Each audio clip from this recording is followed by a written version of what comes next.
সারাক্ষণই সে অ্যাডলফকে ধারণ করে চলে। ধারণ করি ওরে আমার হিজড়ারে।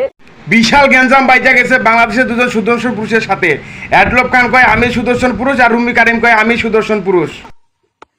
অ্যাডপকে নিয়ে একটা কথা বলি, ও তো ও ও ও একটা ও কি ভাই আপনি একটু কম তো। তুই পুরুষ নামে কলঙ্ক। সাব্বাস ভাই আপনি ঠিকই বলছেন, ও তো পুরুষ না, ও তো সেরি। তুই পুরুষ নামে কলঙ্ক। এদিকে যেহেতু আপনি বর্ষায় যে মিডিয়ার সামনে আইছেন, এতে আমি শিওর যে আপনি পুরুষ, সুদর্শন পুরুষ। পা থেকে মাথা পর্যন্ত বান্দা একেবারে মসজিদের মতো ইমারত দিয়ে অ্যাডলফ খানকে গড়ে রেখেছে। এই টাকে বলে আমি কপি করব, এই বদমাইশটাকে। এদের দুজনকার ঝগড়া মিটানোর একটাই উপায় আছে, যেহেতু রুমি কারিম বর্ষায় যে মিডিয়ার সামনে আসছে, আবার অ্যাডলফ খানও কিছুটা সেরির মতো, দুজনকার বিয়ে দেওয়া হোক। শুভ কাজ যত তাড়াতাড়ি সম্পন্ন হয় ততই মঙ্গল। শুভ কাম ছাড়া এদের ঝগড়া মিটাও যাইব না, তাই শুভ কামে দেরি না করে বিয়েটা দেওয়া হোক তাড়াতাড়ি। তার কোনো এডুকেশন শিক্ষা নাই এবং এত ভুলভাল ইংলিশ বলে। তোর যোগ্যতা আছে আমার কাছে আসার? কেউ কারো বিন্দু পরিমাণ ছাড় দিতেছে না, সমানে টোক শোকা পায়। তো এখন কোনো প্রোগ্রামই ডাকে না। এই দেখেন আমি সমানে প্রোগ্রাম করতেছি, আজকে ভাই আমার 3টা প্রোগ্রাম ছিল। ভাইয়ের হাতে রয়েছে আবার সুদর্শন পুরুষের একটা নোবেল। ভাই আপনি শিওর অ্যাডলফ খানকে বিয়ে করার যোগ্যতা রাখেন, এটা আমরা বুঝে গেছি। ঘাম ঝরতেছে ভাই, আমার প্রোগ্রাম আমি নিতে পারতেছি না এখন, একটা পর একটা আলহামদুলিল্লাহ প্রোগ্রাম, একটা পর একটা প্রোগ্রাম। ভাই মুইও দোয়া করি আপনারা সুদর্শন পুরুষের আরো কয়েকটা নোবেল দেও। আল্লাহ তোরে আরো বরকত দিক, আল্লাহ তোরে বরকত দিক। ইউরোপ থেকে কল আসছে, বিভিন্ন দেশ থেকে, মালয়েশিয়া থেকে, বিভিন্ন দেশ থেকে কল আসছে, আমাকে বারবার যেতে বলতেছে।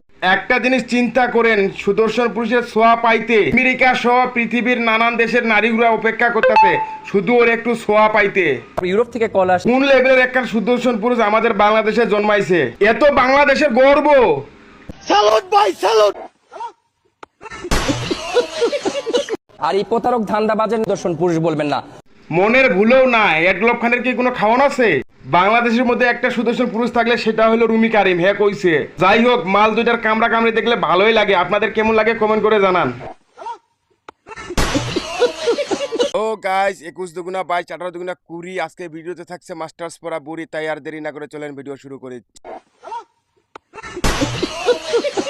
যেই দেশে একটা মাস্টার্স পাস ছেলে বিয়ের ক্ষেত্রে অন্য আরেকটি মাস্টার্স পাস মেয়েকে মানে বুড়ি বলে সম্বোধন করে, সেই দেশে, আর যাই হোক সেই দেশে শিক্ষা আছে বাট সুশিক্ষাটা নাই। মাস্টার্স পড়া মেয়েদের নাকি দেখতে লাগে বুড়ি, মাস্টার্স পড়া ছেলেরা নাকি করতে চায় না বিয়ে। আর করতে চাইবে বা কি করে, কারণ এরা তো পড়ার ফাঁকে ফাঁকে ছেলেদের সাথে ভাজে মুড়ি। শরীর বয়স কেবল 20, এজন্য রাস্তাঘাটে ছেলেরা দিচ্ছে সুরসুরি।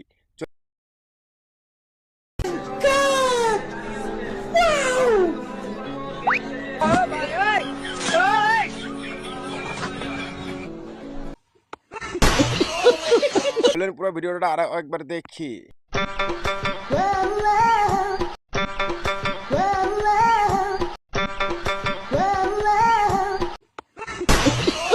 সময় এখন বর্ষাকাল, হরিণ চাটে বাঘের কাল, আর এই আপায় টানে বিড়ি। তাই তো বলি মাস্টার্স পড়া মেয়েরা কেনা হয় বুড়ি।